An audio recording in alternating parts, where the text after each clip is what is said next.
Hey guys, how are you, my lovelies? Dr. Erin in the house. Today I wanted to talk about an article I was reading not too long ago about this idea of, I suppose, providing free counselling for obstetricians who everybody would not deny are burnt out and morale's pretty low. The maternal mortality stats are terrible, and the climate in America, particularly, is really not very good.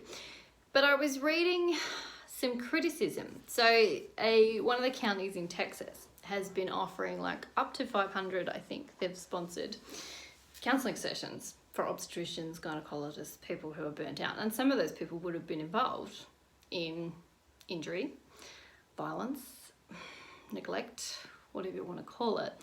And some people have posed the question, well, hey, should the people who are doing the harm be getting free supported access to counselling?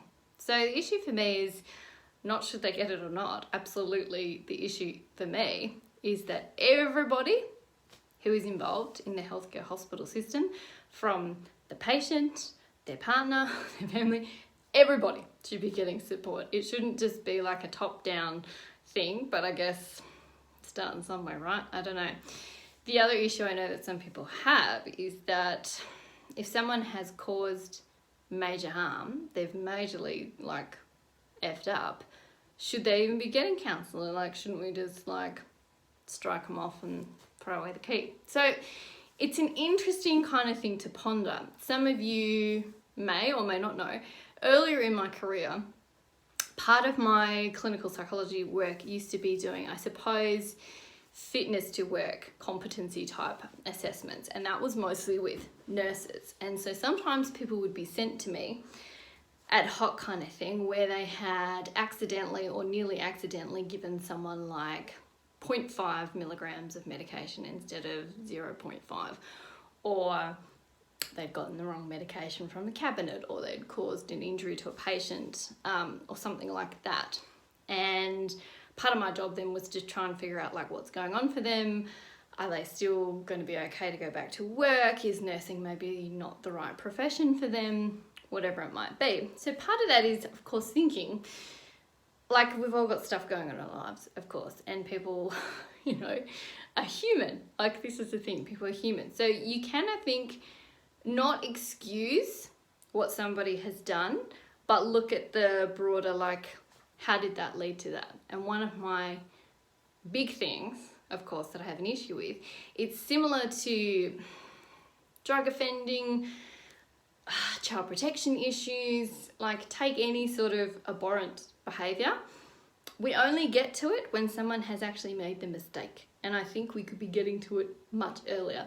So I think if we're able to offer counselling and check-in sessions that are completely anonymous and private and are a chance to have feedback about what's going on in your work and your life that's effective and ineffective before people get to that stage where they're causing harm, that's what I want to see. As well as support for the families, as well as support for partners, as well as for people involved in a traumatic birth where there might have been a fatality. I don't think they should be like separate things. My issue is not, the issue is not the issue, right? The issue is, in general, this approach of waiting until someone mucks up before we give them support is just so backward. And in my 10 plus years of working with people from all walks of life, it's something you see again and again and again and again. In child protection, had that parent, had that family, had some support earlier on, then potentially they would have had the skills, they would have had the support, they wouldn't have got on the drugs, the child probably didn't need to be removed, so on and so forth. Same with offenders. Like, how many offenders in the world are sitting in prisons because of minor offences that could have been prevented had we been checking in with people and giving them the connection and support that they need for their trauma? Because we've all got trauma, right?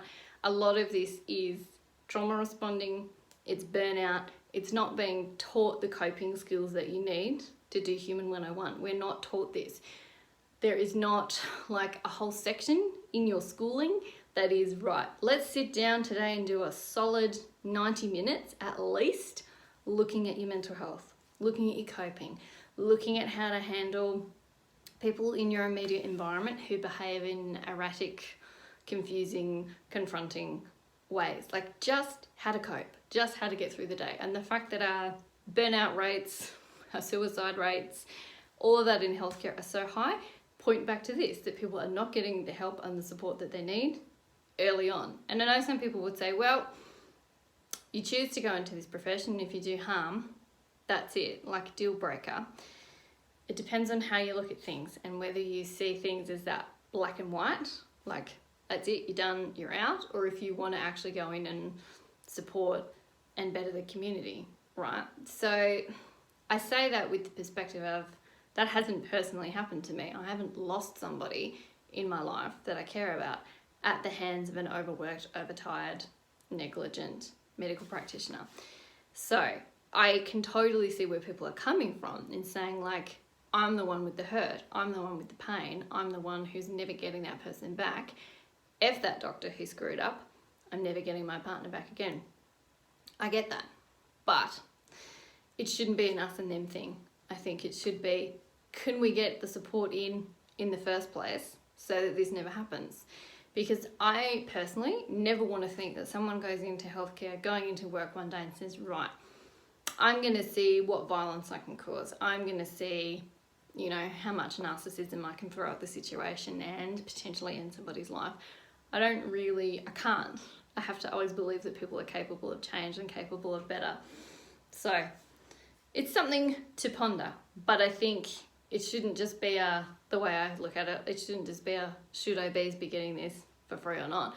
Every workplace, every single workplace in a healthcare healing, helping scenario should be supporting their staff. You know, if Google and any of those massive companies who have nothing to do with healthcare, right?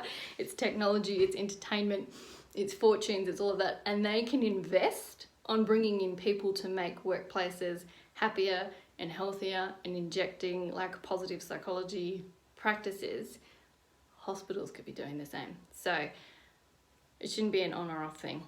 Just my view, but tell me what you think. It's a big thing.